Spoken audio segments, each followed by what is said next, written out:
Doesn't seem to. Okay, it is working. It's recording. Welcome, I say again, welcome to Critical Thinking of Society. It's a course code 302093 in Department of Sociology, Faculty of Social Sciences and Humanities of TTU. Okay, welcome. And this year, this date, August 14th, in this year 2020, the year of chaos. Fires in Australia, COVID-19, floods, killer wasps, Trump, locusts in India, crazy year. As I say, I'm going to go through the course outline, first of all, and then a lecture. So this will be 10 or 15 minutes on the course outline to describe that to you, what's going to happen in the next 15 weeks. And then the lecture, which is maybe about 75, 80 minutes.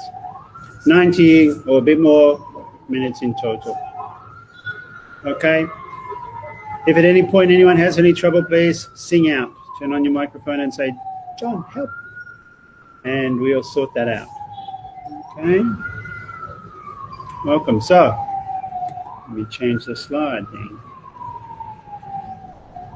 The course objectives in this course, Critical Thinking of Sociology, is to know and understand the concepts, issues and methods of engaging critical thinking in the social sciences. Each one of those terms, of course, deserves critical appraisal in itself.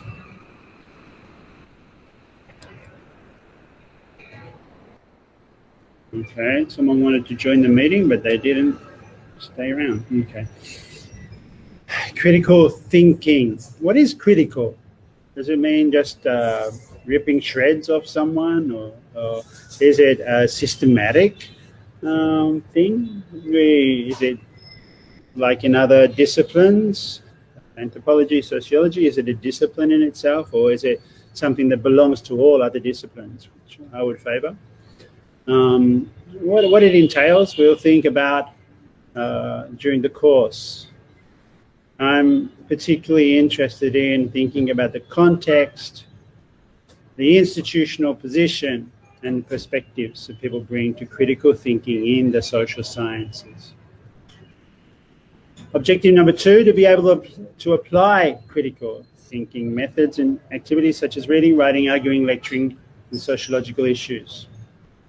Okay, so it's not just to become a lecturer in sociology, but it's to learn the, we call them soft skills, I suppose, of applying critical thinking and methodologies to any kind of reading or writing. So this will become something useful in your future, whether you're writing reports in a company or to a court or to some committee or something, a whole range of possibilities. Giving a presentation in a workplace, from an NGO through to a television station. To apply critical thinking means contextual awareness, maybe, and bringing some historical knowledge to your evaluation of what is going on where you are.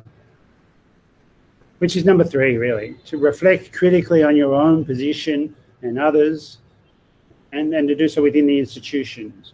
So within the university, first of all, because that's where we are, and to ask these questions about the responsibility of each of us and of the social sciences in general to provide critical evaluation of social practice. I mean, that's the be-all and end-all, really, of being in the social sciences. But then we have learning outcomes. Maybe the first thing we should be critical of is why we need to have objectives and outcomes all documented on some kind of form that went to a committee and was, I assume, was approved. I don't know who checks these things, but anyway. Learning outcomes, so this is what happens at the end. You're supposed to then be able to know and remember elements of critical reasoning. through the analysis of sociological and social issues, interpersonal and social relations, social inequalities, and social organization. That's a typo there. Social. It should just be social organization. And to know how to cite sources and build arguments through reading material, and to practice this through class presentations. There are two typos in that. Let me fix them. And this is the joy of being able to do things online. You'll see, and so I'm fairly happy to say that oh, we lost the presentation though. Yeah, it's back now.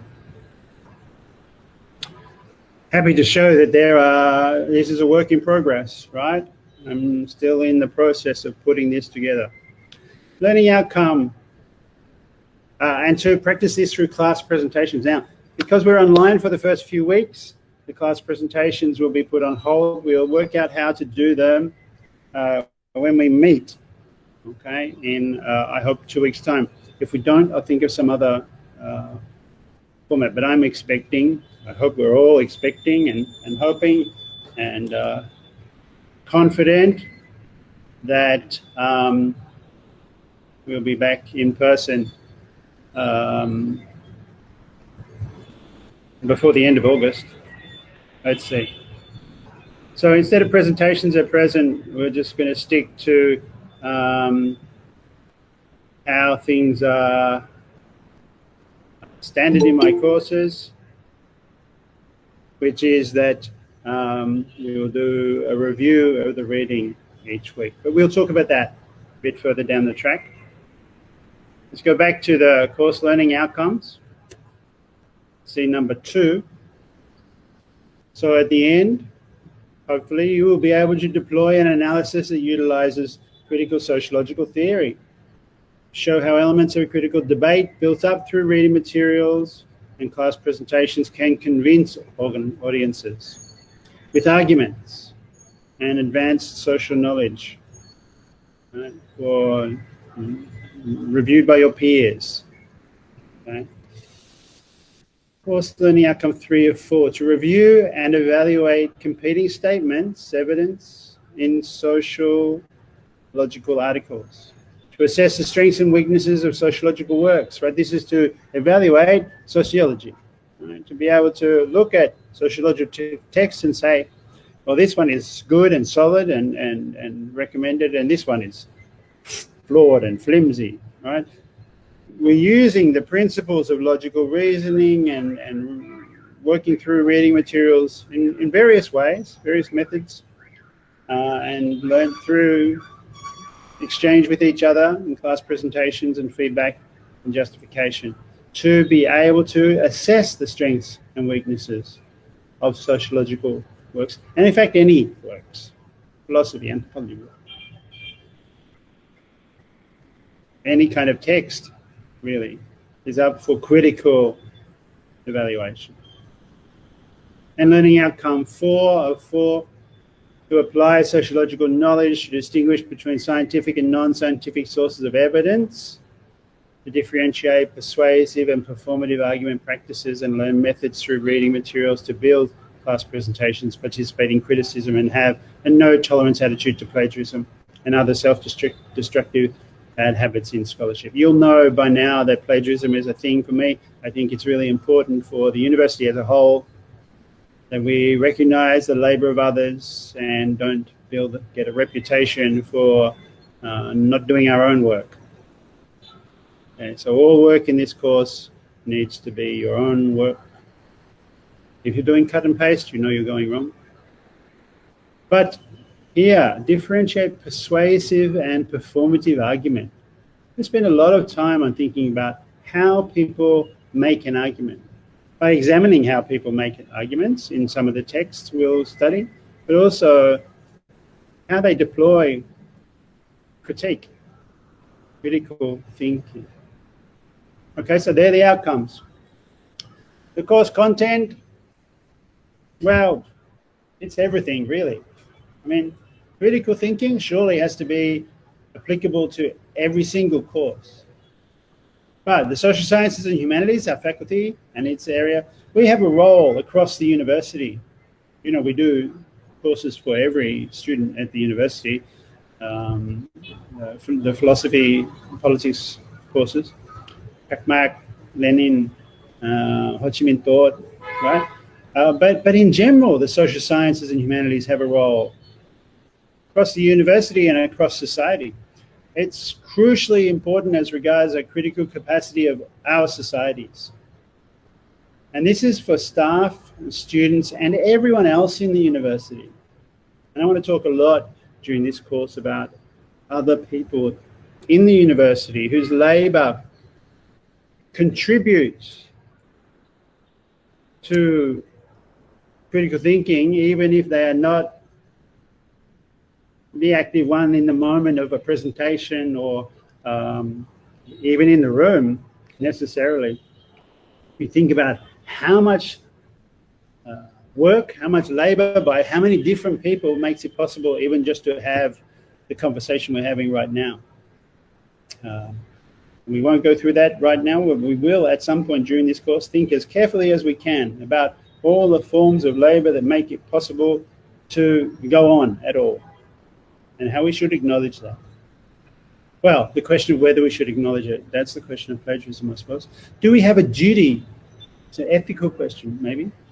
Do we have a duty to provide a social critique that completes and complements the political projects that may exist?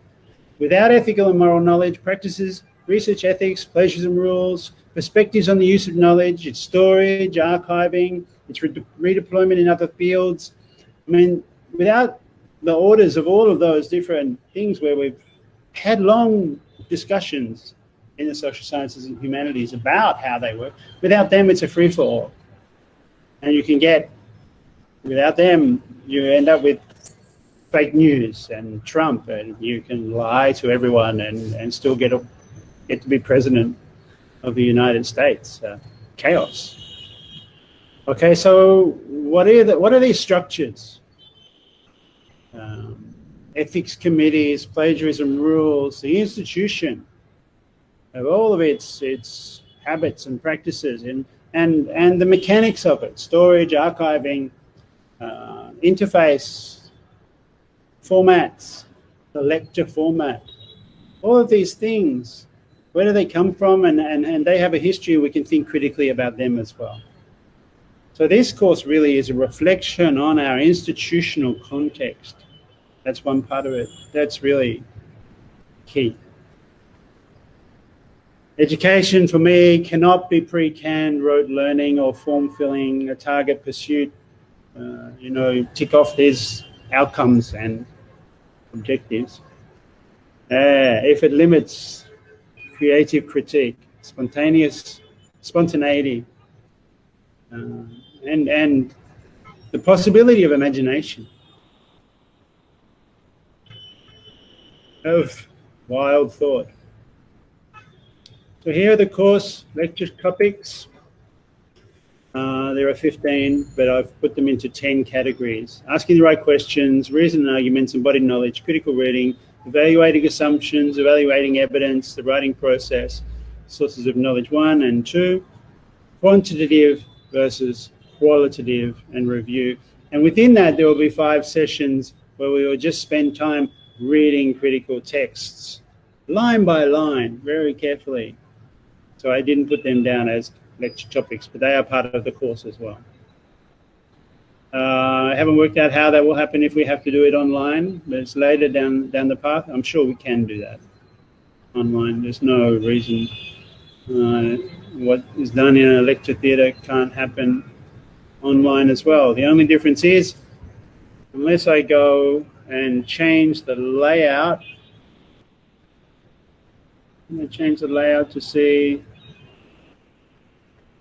well, I can't see any of you in your, so the very conditions of an online lecture are worth thinking about critically, because I can't see your faces and get feedback.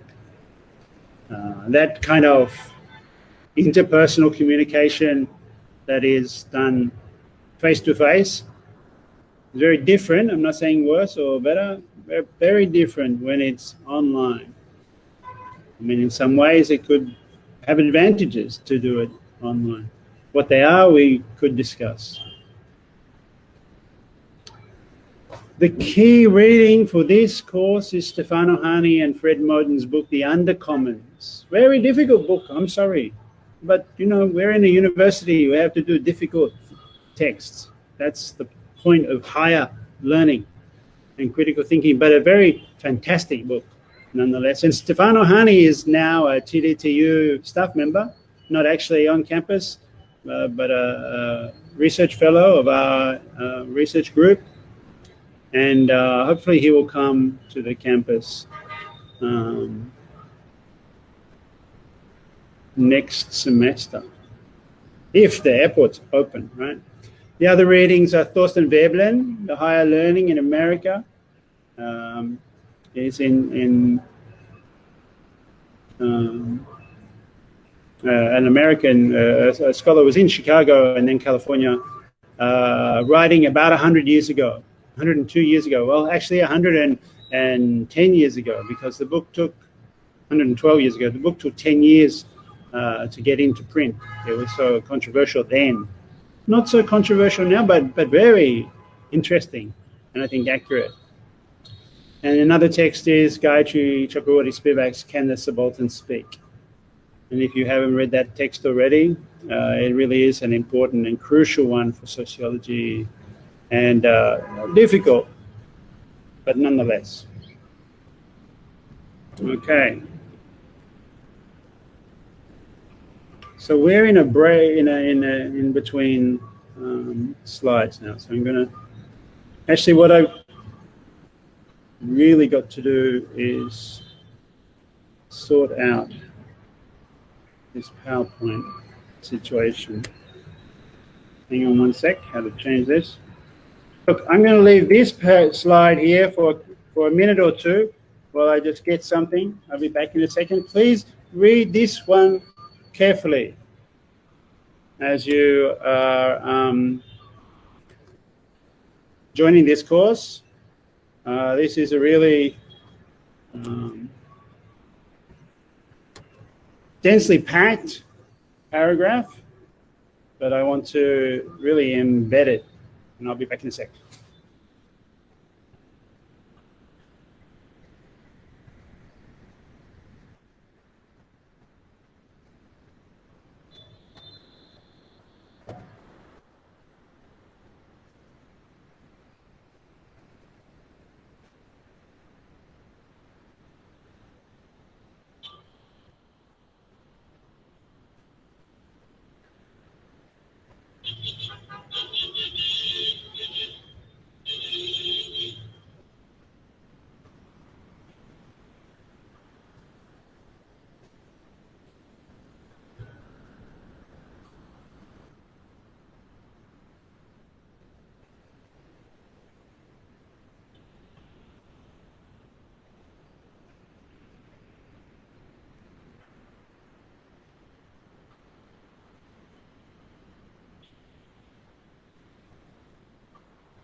Okay, I hope I'm back.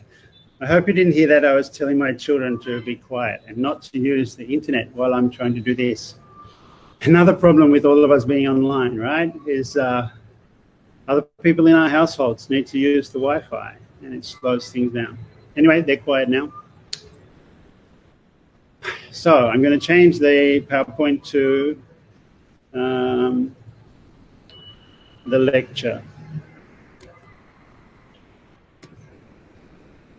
I hope. Number 1. Okay, critical thinking and the social sciences. Present now.